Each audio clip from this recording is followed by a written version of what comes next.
They thought it was just another court hearing, just another black kid in trouble, sitting quietly in the back row with her hands folded in her lap.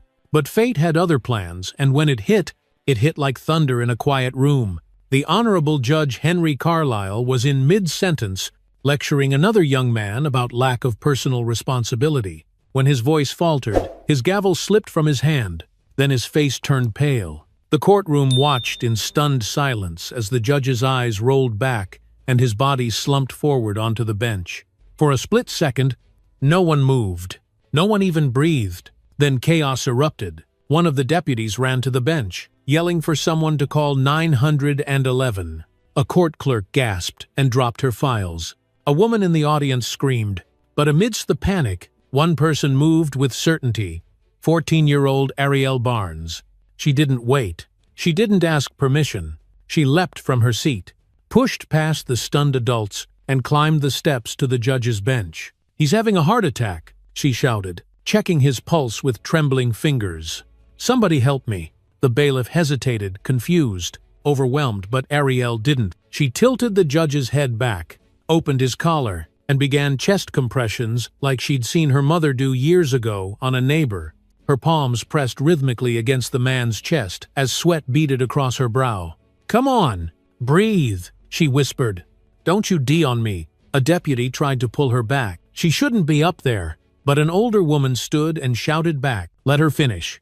She's saving him." And she was. Just as the EMTs stormed in through the rear doors, Judge Carlisle gasped one sharp breath that sounded like a second chance. They placed him on a stretcher, and before wheeling him out, one of the paramedics paused and looked down at Ariel. "Who are you?"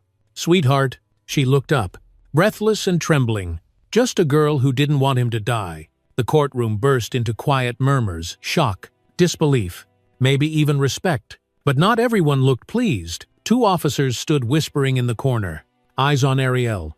And the deputy who tried to pull her back, he walked toward her slowly, hand already reaching for his belt. "You shouldn't have done that," he said under his breath. Ariel blinked, confused. "I was just trying to help. You don't get to run up on a judge like that." "Sweetheart," he said coldly. "Doesn't matter why." Before she could answer, his hand closed around her wrist. "Stand up." "What? Why?" "You're under arrest. Obstruction. Interference." Whatever else we find, people started yelling. "Are you serious?" She saved him, but the officer didn't flinch. He pulled out a pair of cuffs and forced Ariel's small wrists behind her back. As the cold metal clamped shut, she looked over at the seat where the judge had been just moments ago. It was empty now. Still warm, still echoing with the sound of her palms saving his life. And now she stood alone, surrounded by uniforms, labeled a criminal. The next few hours blurred. Ariel was taken from the courtroom, her mother screaming behind her. The cuffs were too tight. Her hands were shaking. Her knees felt like they might give out. They brought her to the back, sat her in a holding room, left her alone. No phone call, no explanation, only silence. Until the door opened and in walked the same officer who had cuffed her, now holding a thin manila folder.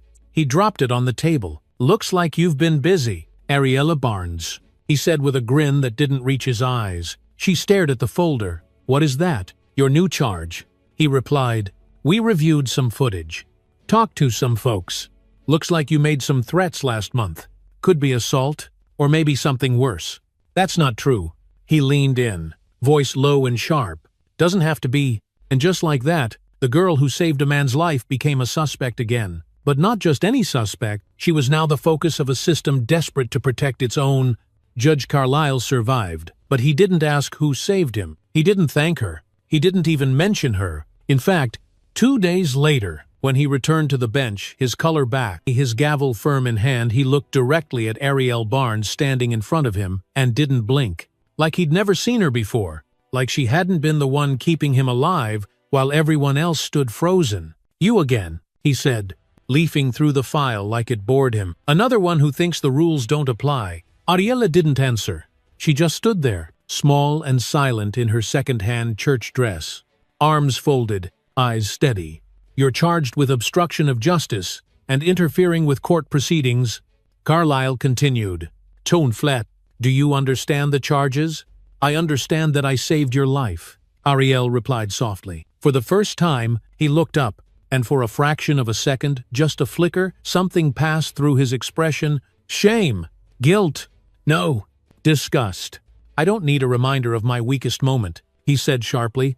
And I don't need a lecture from a child. Silence fell over the courtroom. Even the court reporter looked stunned. Ariel opened her mouth, then closed it. There was nothing left to say. She'd saved his life. And now, he was going to ruin hers. The judge raised his gavel, voice cold and practiced. Remand to juvenile detention pending sentencing. No bail. He struck the bench, and the sound echoed like a cell door slamming shut. Everyone walked out of the courtroom like they'd just woken up from a bad dream. No one spoke. No one even looked each other in the eye. Except for one woman, Ariel's mother, Yvette Barnes. She stood frozen near the bench, clutching a worn, leather-bound Bible, the kind passed down from mother to daughter through generations. Tears streamed down her face, but her eyes burned with fire. She wasn't crying out of weakness. She was crying out of rage. She stepped forward, her voice cutting through the silence like glass. Put it on the record, my daughter saved that man's life, and he just sentenced her to lose her own. The court clerk didn't say a word, just stared down at the transcript with hands that suddenly couldn't type fast enough. A bailiff approached. Ma'am, you need to clear the courtroom. Yvette turned slowly, looked him up and down, and nodded. I'll go. But you people haven't heard the last of my daughter's name. And she walked out, not begging, not breaking, not defeated. She walked like every black mother before her who's watched the system swallow her child whole. Outside in the hallway, a few people still lingered. They whispered, wide-eyed, shaken. A young white man in a wrinkled blazer stood in the corner, tapping furiously on his phone. A local reporter barely out of college. He'd seen a lot of courtrooms, but this one felt different. He stared after Yvette Barnes. Something stirring in his chest. Not curiosity, not professionalism. Anger. The kind of anger that makes you stay up until 3 a.m. writing. The kind that makes you fight with words. He opened a blank document and typed the headline before he could talk himself out of it. Girl saves judge's life gets life in prison. Anyway, back in the holding cell, Ariel sat on the edge of a steel cot, knees drawn up to her chest. The juvenile jumpsuit swallowed her small frame. The room was two bright fluorescent lights humming overhead. No windows, no clocks, no sense of time. A camera blinked silently in the corner, watching her like she was something dangerous. She didn't cry. She didn't ask why. She just kept seeing his face. Judge Carlisle, eyes rolling back, collapsing in front of everyone. And then, the cold steel of handcuffs, the same hands that saved him. Shackled. At a downtown hospital, a young nurse scrolled through the news on his break. Headline after headline. Judge collapses in courtroom, saved by quick medical response. Carlisle back on bench, after health scare. Not a single one mentioned the girl. The nurse frowned. Because he was there. He'd wheeled Carlisle into the ER. He'd seen the sweat on Ariel's face, her hands still shaking from compressions. And he remembered the shift supervisor whispering, that little girl saved his damn life. Now, it was like she'd been erased. Something was wrong. And he couldn't stay quiet. By morning, that young reporter's article was live. Girl saves racist judge's life, he thanks her with a life sentence. It spread faster than wildfire. Black community leaders reposted it. Civil rights groups lit up. Teachers shared it with the caption, she was my student. A kind soul. A doctor posted, I was on duty that day. If this is true, it's a disgrace. In his chambers, Judge Carlisle opened his inbox and frowned. Emails poured in by the hour. Subject lines screamed. She saved you. You call this justice? Would you have done this if she were white? He slammed the laptop shut, picked up the phone, shut it all down. He barked to his clerk. Media requests, emails, everything. And pull the security footage, today. Down the hall, a janitor gray hair, sun-weathered hands paused his mop to glance at his phone. He rewatched a video, shaky and blurry, filmed from behind the bench. It showed Ariel climbing the steps, kneeling by the judge, starting CPR. He'd recorded it, quietly, because after 18 years of mopping that courtroom, he'd seen enough crooked justice to trust his gut. And that day, his gut said, record. Now, His thumb hovered over the delete button, but something in his heart pulled back. He opened a new email, typed in an address someone had whispered to him long ago. Justice Watch Proton Mail. Gum. He attached the file. Footage. Ariel. Courtroom. MP4. Then he hit send. It started with one email, no press release, no announcement, no flashy caption, just a video. A shaky, 30-second clip. A courtroom. A fallen judge. A young black girl doing CPR on a man no one else dared to touch. No context. No commentary. Just truth. And that was enough. By 10:00 a.m., the video was on Reddit. By noon, it hit Twitter. By sunset, it had 6 million views, and a new hashtag was trending. Justice for Ariel. People weren't just angry, they were furious. Because now they had seen it with their own eyes.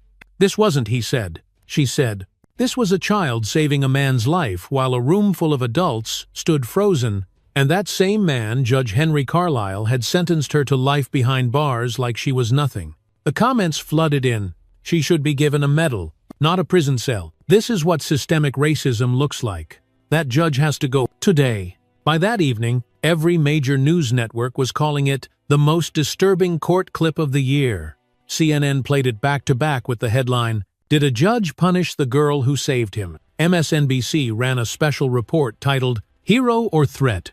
How the System Failed a 14-Year-Old," and Fox News, hesitant at first, cautiously posed the question, misjudged justice. Suddenly, Ariel Barnes wasn't a name buried in court records.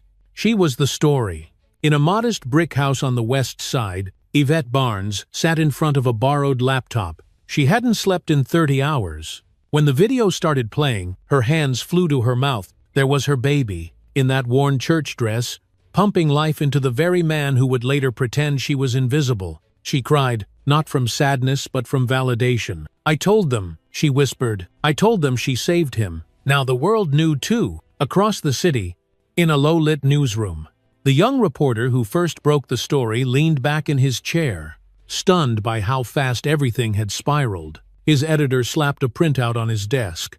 "Keep going," she said. "There's blood in the water now." And so he did. He dug into Carlisle's rulings. He pulled records, read transcripts, traced sentencing patterns. And what he found chilled him. In 19 out of the last 20 cases involving black juveniles, Carlisle had handed down maximum penalties. Meanwhile, white kids with near-identical charges got warnings, probation, community service. It wasn't just Ariel. This had been going on for years, and nobody had ever looked. Until now, Carlisle, still recovering from the media noise, was back in his private office, breathing heavier than usual. His inbox was a war zone. The local bar association wanted a review of his past decisions. A federal judicial conduct committee had launched a preliminary ethics probe. He turned off his phone, pulled the blinds, and poured himself a drink at 10 in the morning. When his clerk entered, pale and tense, he barely looked up. "They've started looking into your previous sentences," she said quietly. "The news anchors are saying it out loud now." He sipped his whiskey, jaw tight. "They'll forget. News moves fast." But she didn't look convinced. "Sir, this one feels different." Back at Juvenile Detention, Ariel was allowed 15 minutes in the rec room. A counselor stood guard near the door. But something had changed. The guards didn't bark orders like before. They didn't glare at her like she was some kind of threat. Now, they looked at her like they were trying to figure out how they'd ever believed what they were told. One of them, a middle-aged Latina officer, handed Ariel a peanut butter sandwich and whispered, "You're not supposed to know this, but people out there are fighting for you." Ariel nodded slowly. She didn't say much. She was still processing it all. But in her chest, for the first time in days, something stirred. Hope. Later that night, the janitor who leaked the video walked into a small church on 48th, and Monroe, he sat in the back pew, cap low over his face. A deacon recognized him, nodded once, then sat beside him. "You did it?" the deacon asked. The old man nodded. "They needed to see it," he said. "All of it. You just put a target on your back," the deacon warned. The janitor gave a small smile. "I've been invisible for 30 years. If I finally made someone look, It's worth it. And as the city buzzed, as protests quietly began forming outside the courthouse steps, as lawyers and activists and pastors gathered to speak in Ariel's name, one man sat alone in his basement, a retired judge, Carlisle's old mentor. He watched the clip on repeat, eyes narrowing each time. He reached for a dusty manila folder on a shelf. Inside were letters, old complaints, anonymous tips, some dating back 15 years, warnings, whispers, but none of them ever went anywhere, because Carlisle had friends, powerful friends. Now, those friends were silent, and justice was waking up.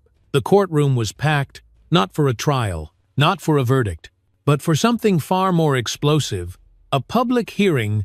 People lined the aisles, reporters squeezed into corners, lawyers, law students, community organizers, even former defendants, all staring at the man who once sat high above them all. Now, Judge Henry Carlisle sat in the witness chair, under oath.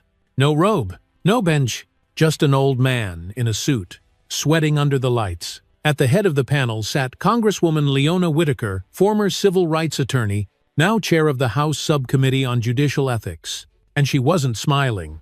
"Judge Carlisle," she began, her voice steady, "we are here today not to discuss one decision, but a pattern, a deeply troubling pattern that has come to light in the wake of your most recent sentencing." He adjusted his tie, cleared his throat. "I've always ruled within the scope of the law, Mom. That's what we're here to determine," she replied coolly. A large screen lit up behind her, flashing with case after case. Black youth, harsh sentences, similar crimes. White youth, lighter consequences, lesser charge. It was no longer anecdotal. It was statistical, unavoidable, unforgivable. Congresswoman Whitaker turned to the audience. "What we see here is not just inequality, it's intent. And if proven, it's abuse of judicial power." Gasps rippled through the room, but Carlisle only stared ahead, stoic, unbothered, until the next screen appeared, Ariel's face. Still, brave, 14 years old. Then the footage again, her pumping his chest, calling for help. The courtroom silent behind her. The entire room watched, some for the first time, some for the 50th, but all with the same sinking feeling in their gut. When the video ended, Whitaker didn't say a word. She let the silence do the work. Back in juvenile detention, Ariel sat across from a woman in a dark blue blazer with a federal badge clipped to her lapel. "I'm Special Agent Monroe," the woman said. "I'm with the Civil Rights Division of the Department of Justice. I've been assigned to your case." Ariel looked at her warily. "You here to interrogate me?" Agent Monroe shook her head gently. "No, I'm here to protect you." She opened a folder, pulling out printouts of transcripts, court footage, and press clippings. "You're not the only child this happened to. But you might be the last." Ariel said nothing at first. "Then, what happens now?" The agent leaned forward. "Now, we push back." Outside the courthouse, crowds had gathered, not to scream, not to riot, but to bear witness. They held signs. "Justice for Ariel. This system must answer. She saved a life. He tried to ruin hers." A group of veterans stood shoulder to shoulder, silently holding up the American flag. In the center stood Yvette Barnes, dressed not in mourning black, but in a bold, deep red dress. Not because she wanted attention, but because she wanted to be seen. For the first time in her life, the world wasn't just looking past her. They were listening. Inside, Carlisle's lawyer tried to shift the narrative. "Your Honor, my client has suffered immense health trauma. His decision-making may have been impaired. We ask for leniency in the review process." Congresswoman Whitaker arched a brow. Impaired enough to sign off on a life sentence, impaired enough to ignore clear exculpatory evidence, or just impaired when it's convenient. The lawyer fumbled. Carlisle's jaw clenched. But for the first time, a flicker of doubt crossed his eyes. Because something had changed, he was no longer untouchable, and the walls were closing in. The DOJ released an interim report the next morning. The summary was brutal. A pattern of discriminatory sentencing rooted in racial bias, repeated disregard for judicial ethics, probable cause for obstruction of justice in at least 3 cases. Carlisle's bench was suspended, pending full investigation. Ariel's case was placed under federal review. But even as victories began to trickle in, Yvette knew the fight wasn't over, because Ariel was still behind bars. Agent Monroe visited again later that week. She brought with her something small but powerful, a single-page court order marked urgent, signed by a federal judge. Ariel stared at it for a long time before she whispered, "Is this real?" Monroe nodded. "You're going home." "Ariel!" That afternoon, the gates buzzed open. Ariel stepped outside, blinking against the sunlight. She wore the same dress she was arrested in. Too tight now, too short. But her head was high. At the bottom of the courthouse steps stood Yvette. When their eyes met, neither of them moved. For a second, then they ran. The hug was instant, fierce, unbreakable. Around them, the crowd erupted. Applause, cheering, tears. But the camera zoomed in not on the celebration. It zoomed in on Carlisle's window, high above, where he stood watching, no longer in robes, just a man in a suit, alone, and for the first time in his life, maybe truly afraid. The fall of Judge Henry Carlisle didn't happen all at once. It came in cracks, tiny fractures in the marble mask he wore for decades. And now, those cracks were splitting wide open on national television, in leaked documents, and whispered stories that finally had a microphone. What started with Ariel had become something bigger, a reckoning. It began with an email, dated 4 years earlier, subject line, Juvenile Sentencing Strategy.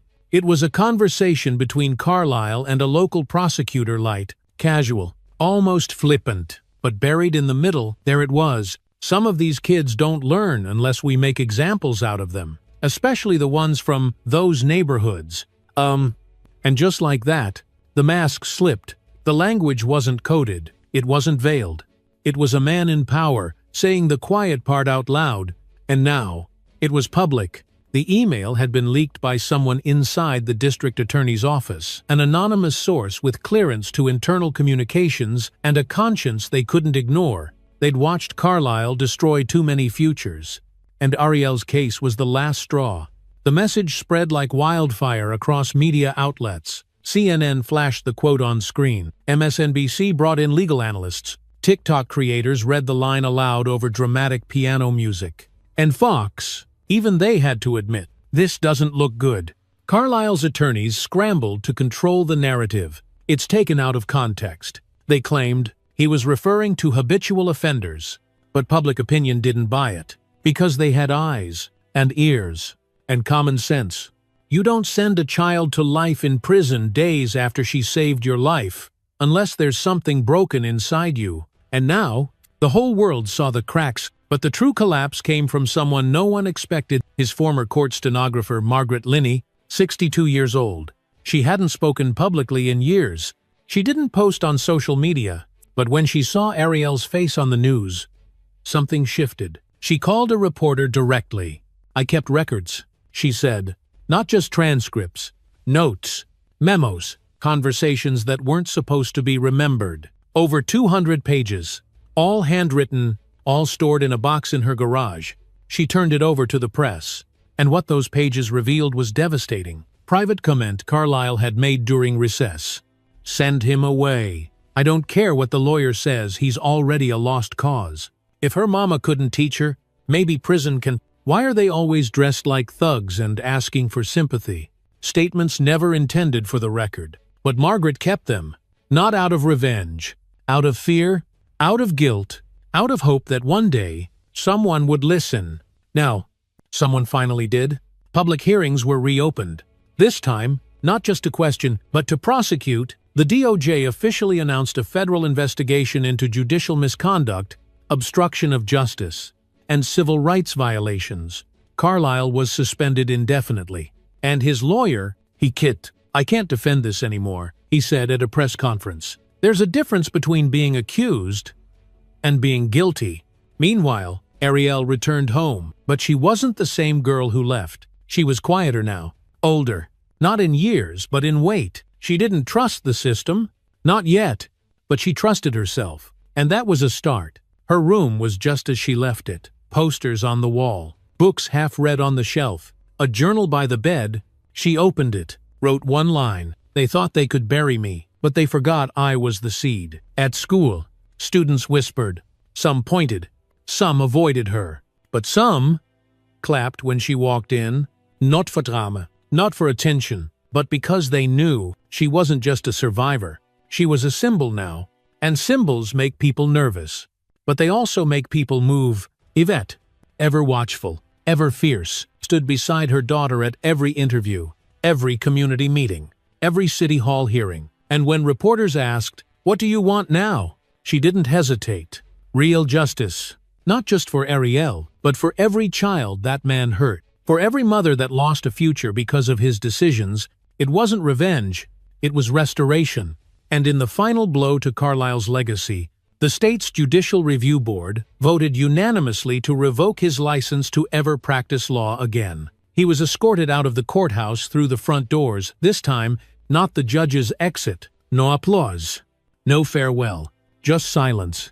And one old janitor, standing in the hallway with mop in hand, nodded once as Carlisle passed. A nod not of respect, but of finality. The invitation came in a white envelope, gold seal pressed into thick cardstock. Youth Courage Award Ceremony, City Hall, 7 p.m. Ariel stared at it in silence, fingers tracing the raised lettering. She didn't feel like a hero. She hadn't done anything brave on purpose. She just didn't want to watch someone die. But the world saw something else. They saw defiance, strength, fire under pressure, and now they wanted to celebrate her. Yvette stood in the doorway, watching her daughter from across the room. "Baby," she said softly, "you don't have to do this." Ariel looked up. "I know." She paused. "But maybe I need to." That night, the room at City Hall was packed. The mayor spoke. So did the superintendent. A senator sent a video message. But no one mattered more than the girl standing quietly backstage in a navy blue dress and scuffed white sneakers. When they called her name, Ariel didn't smile. She walked to the podium slowly. The applause, deafening. She waited until the room quieted. Then she spoke, voice clear, firm, not trembling. "I didn't ask for this," she began. "I didn't want to be in a courtroom. I didn't want to save someone who wouldn't have saved me." Gasps. No one expected that. But I did it anyway. Not because I'm brave, because I'm human. And I believe people should help other people even when they don't deserve it. Silence again. She took a breath. "I'm not standing here today because the system worked. I'm standing here because it failed. Over and over. For me, for others, a pause. Then, this isn't the end of something, it's the beginning." And with that, she walked off stage. No dramatic exit. No tears. Just truth. And the truth shook everyone in that room. Later that evening, while the city was still applauding her words, a different kind of conversation was unfolding in a small, windowless basement. A records clerk named Dennis Wu sat hunched over a cardboard box marked Archives, 2006, 2010. He hadn't meant to find anything. He was just cleaning out a forgotten storage room at the courthouse. But as he flipped through brittle folders and yellowed paper, one file stopped him cold. Name: Marcus Bell. Age: Shazan. Charge: trespassing, petty theft. Presiding judge: H. Carlisle. Outcome: sentenced to juvenile detention, no release date set. Dennis frowned. No release date. That wasn't standard. He dug deeper, found intake forms, hearing transcripts, but nothing else. No exit record, no parole evaluation, no official transfer. Marcus Bell had entered the system and disappeared. The next morning, Dennis brought the file to his supervisor. "I think there's something wrong here," he said, laying out the papers. The supervisor skimmed the documents, expression hardening. "Jesus, I remember this kid. This was one of Carlisle's special cases." "All this, what does that mean?" Dennis asked. The man hesitated, looked around, lowered his voice. There were rumors. Carlisle had a private deal with a boot camp facility upstate, sent a few troublemakers there instead of normal detention. Off the books. Dennis blinked. "That's illegal." The supervisor nodded slowly. "That's why we never talked about it." The story reached Agent Monroe within hours. She read through the file 3 times before picking up the phone. "Get me everything on Marcus Bell," she said. "I want facility records, phone logs, anything Carlisle ever touched. This could open a whole new case."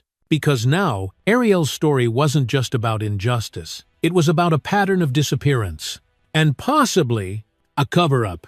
Meanwhile, Carlyle had gone silent. No press, no interviews, no legal statements. He'd retreated to a private cabin in the mountains, trying to disappear into obscurity. But secrets have a way of finding their voice, and this one had waited almost 15 years to scream. Yvette and Ariel sat at their kitchen table when the call came. Agent Monroe, voice tight. Ariel, we found something. It's not about you directly, but it matters. She explained about Marcus Bell, the missing file, the boot camp, and the judge who quietly erased a child. Ariel said nothing for a long time. Then, we have to tell people, Monroe agreed.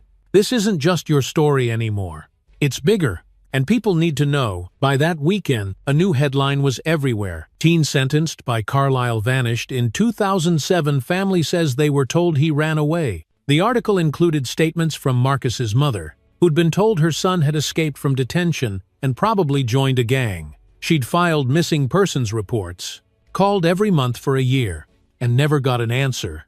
She wept in front of cameras. I thought he left me. I didn't know they buried him in the system.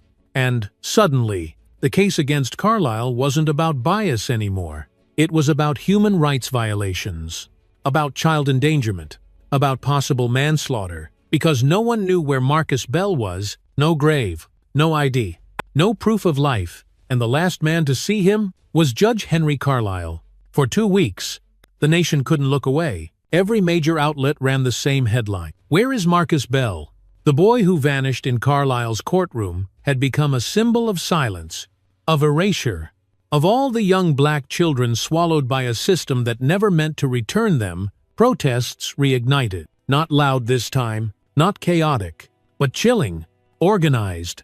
Mothers held pictures of lost sons. Former inmates held up juvenile ID cards stamped, "Release denied." Ariel stood among them, not in the front, but right in the middle, where she always felt the weight hit hardest. Agent Monroe worked around the clock. Her team combed through court archives, probation logs, facility manifests from 2005 to 2010. And then, a break, a signature, faint, nearly illegible, on an old intake form from Clearview Reform Ranch, a now-defunct private juvenile program upstate. Marcus Bell was listed, barely, no parent contact. No transfer documents, no health records. But there it was, Marcus Bell, admitted. No Strenast, 2007. There was no release date, no record of departure. He entered that facility and vanished. Meanwhile, Ariel was invited to speak again. This time, not at a school or city hall, but on national television, a prime-time interview. Live, millions would be watching. She almost said no. She hated the cameras. Hated the way they asked the same questions. How did it feel? Do you forgive him? But then she thought about Marcus, about his mother, about how no one ever gave him a mic, and she said yes. When the camera went live, the host leaned in gently. Ariel, what would you say to Judge Carlyle right now? If he were watching, a pause, long, uncomfortable, heavy. Ariel looked into the lens, not angry, not crying, just steady. I'd say, I hope you finally feel small. The host blinked. I beg your pardon. She nodded slowly. You wore a robe and sat above everyone. But real power isn't in the seat. It's in the choices. And you made the wrong ones, over and over. Now the truth's sitting where you used to. The audience didn't applaud. They didn't move. They just listened. And that was more powerful than any cheer. Back in his cabin, Carlyle watched the broadcast in silence. His hands trembled, though from anger or shame, no one could tell. He hadn't spoken publicly since the scandal broke, but that night, something shifted.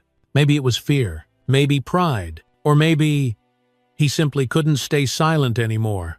The next morning, he called a press conference. The announcement hit the city like a thunderclap. Carlyle to break silence, 3 p.m. at courthouse.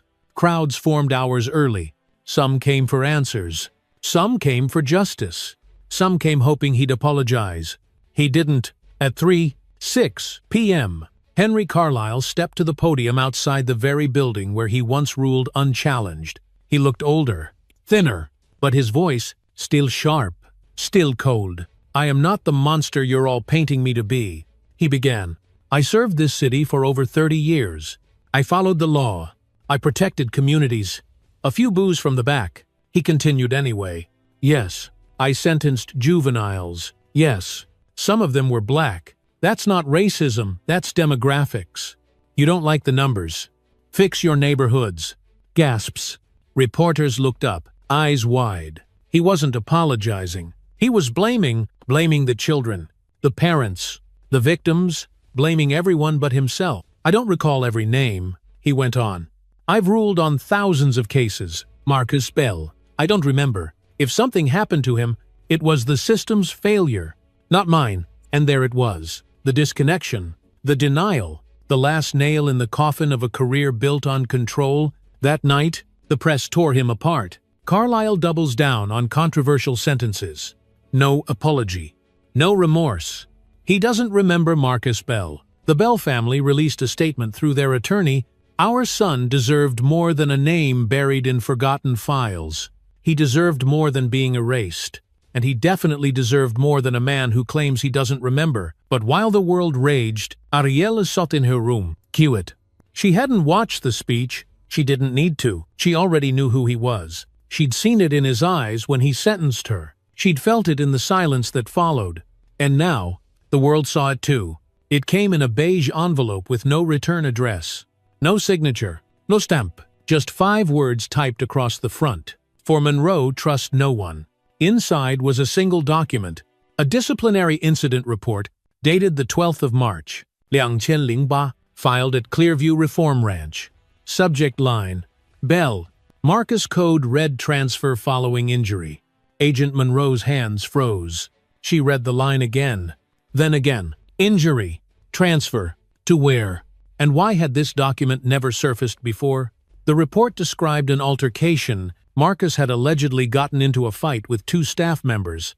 It claimed he became aggressive, resisted physical restraint, and had to be subdued. But in the margins, scrawled in faded blue ink, were words that didn't match the official tone.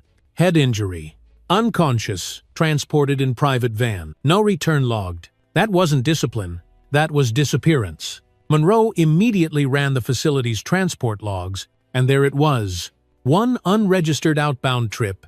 Same day, same time, destination, Blackridge Behavioral Hospital, a private psychiatric institution with 0 ties to juvenile justice, except for 1 name, Dr. Randall Eames, a longtime consultant for Carlyle's sentencing reviews, and now the man who signed the transfer. Monroe paced the DOJ conference room, heart racing. Why would a family court judge have a connection to a psychiatric facility, she asked aloud. No one answered, because they all knew what that meant. A pipeline, a dirty one, where kids like Marcus were rerouted out of the system, off the books, sometimes for behavioral rehab, sometimes for silencing. Dr. Eames had retired 2 years ago, but they found him in a gated community just outside Charleston. He answered the door with shaking hands. He didn't ask why they were there. He already knew. Inside, Monroe laid the report on his coffee table. "Did you sign this?" she asked. Eames didn't look at the paper. He looked at the floor. "I signed too many things," he murmured. "But this one changed everything." He sat down slowly, hands in his lap. Then he began to talk. He told them how the arrangement worked. Carlyle would flag certain juveniles during closed chambers. Kids, he said, were unreachable, damaged, or liabilities to the court's image. They were quietly transferred to Blackridge under medical justifications, depression, oppositional defiance, trauma processing. But once inside, there were no therapists, just locked doors, heavy drugs, isolation, and in Marcus Bell's case, a mistake. He hit his head during a restraint. Eames said quietly, "I was told he died en route." Silence fell over the room. Monroe whispered, "And you buried that?" Eames nodded, ashamed. Carlyle said it was for the good of the court, that no one would believe a boy like Marcus over a judge. Monroe's voice hardened. "He was 13. I know," Eames said. "I know." The confession was recorded, signed, filed, and the next morning, Ariel stood in front of a microphone for the 3rd time. Not as a victim, not as a symbol, but as a voice for Marcus Bell. She held up a printed photo of him. By eyes. Soft smile. A school portrait from years ago. This is Marcus, she said. He didn't get a press conference. He didn't get a chance to speak. He didn't even get to go home. Her voice broke for just a second, but she didn't stop. He was hidden, buried by a system that decided he didn't matter. But he does. We all do. The crowd was silent. Then a single clap, then another, until the entire room stood, not cheering, just standing, because sometimes silence is the loudest form of respect. Later that night, Monroe's team returned to the cabin with a warrant. Carlisle opened the door, half expecting them. His eyes didn't fight. His mouth didn't move. He simply stepped aside and said, "I knew you'd come." He was arrested on 3 counts of conspiracy, civil rights violations, and obstruction of justice in a juvenile death. Marcus Bell's name was on every document, and for the first time since his disappearance, it was no longer a mystery. It was a case, and it was open. That week, the Bell family was given Marcus's remains, recovered from a private undocumented burial plot near the edge of the Blackridge property. They buried him again, this time with his name carved in granite, Marcus James Bell, 1994, 2008. He was not forgotten. Ariel placed a single white rose on the grave and whispered, "They can't silence us anymore." The trial began on a cold Monday morning. Federal Courthouse, Washington, D.C. 3 flags flapped outside, tugged by wind that felt heavier than usual. Inside, the room was tense. Reporters filled every row. Activists stood shoulder to shoulder. And behind the prosecution table sat a young black attorney named Daniel Hart, barely 32, razor sharp, and burning with purpose. Across from him, Henry Carlisle, hair thinner, eyes darker, dressed in a gray suit that hung too loose on his frame. No robe, no bench, no gavel, just a name, just a man. Now forced to answer for what he'd done, the charges were read aloud. 3 counts of judicial misconduct, 2 counts of conspiracy to violate civil rights, 1 count of obstruction in connection with the death of Marcus Bell. Carlisle stared ahead, expression unreadable, but the room read it loud and clear. This was no longer a courtroom ruled by him. This was a reckoning. The prosecution started with the paper trail, emails, transcripts, handwritten notes from Margaret Linney. Then came the transfer forms, the reform camp logs, the incident report that disappeared, and finally, the audio, Dr. Ames's trembling confession. When the jury heard I was told he died en route, the temperature in the room dropped 10 degrees. One juror wiped away a tear. Day 3. The court called Ariel Barnes. She stepped into the witness box in a simple blue blouse. Her voice mic'd, her chin steady. The courtroom held its breath. "You're on 3 years old." "Correct," the prosecutor asked. "I turned 15 last month," she replied. "And you were sentenced to life in prison by the defendant Judge Carlisle after saving his life?" She nodded. "Yes." The prosecutor let that settle before asking, "What do you want this jury to understand about that day?" Ariel looked over at Carlisle, then back at the jury, and spoke. "I didn't know who he was when I ran up there," she said softly. "I just knew someone was dying, and nobody else was moving." Her voice was calm, clear. "I didn't ask myself if he deserved it. I didn't check his badge or politics. I just tried to help, because that's what people should do."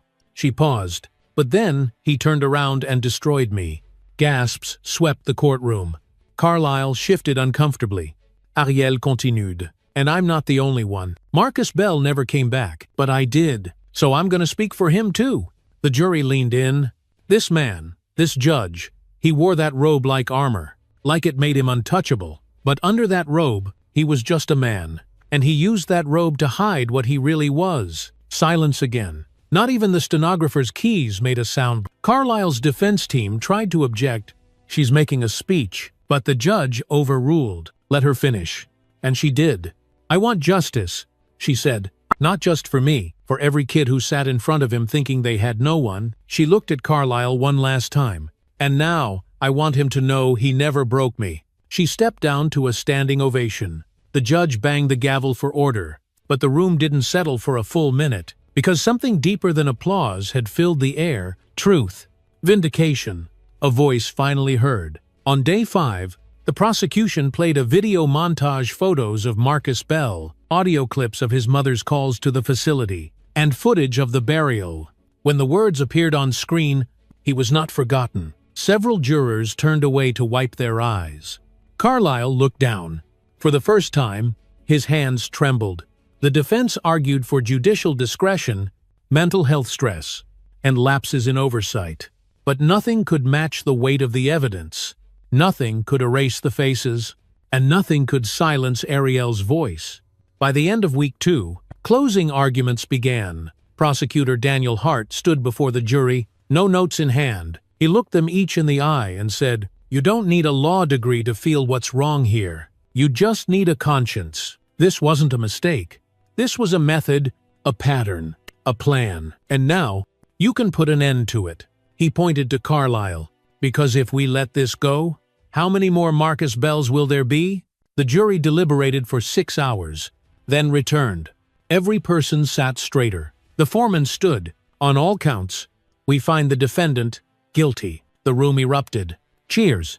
Cries. Carlyle closed his eyes, as if waiting for it all to end. Sentencing was scheduled for 30 days later. But for Ariel, justice had already spoken. She left the courthouse with her mother, walking past cameras, past microphones, past people chanting her name. She didn't wave. She didn't smile. She just said one thing as she passed. This wasn't about revenge. This was about remembering. 30 days later, the courtroom felt different. Quieter, more solemn, but not empty. Not this time. People packed every seat, some holding signs, some holding each other. Marcus Bell's family sat in the front row, hands intertwined. Ariel and her mother sat just behind them. Carlyle entered in cuffs. He didn't look up, didn't look around, didn't look at the family of the boy whose name he claimed not to remember. The bailiff called for silence. The judge took the bench, and the sentencing began. The prosecutor rose first. "Your Honor," he said. The defendant used his power not to protect, but to disappear. He turned toward Carlyle.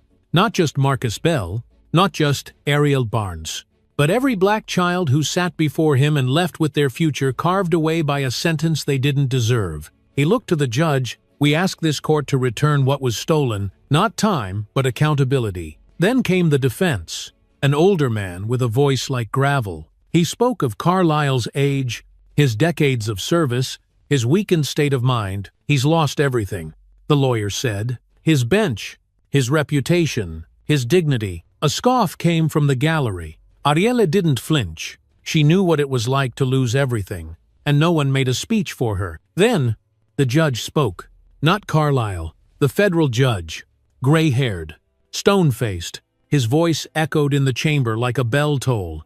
"Mr. Carlyle," he said, "you were trusted with one of the most sacred roles in our democracy. You were called to deliver justice, but you turned your courtroom into a trapdoor." He paused.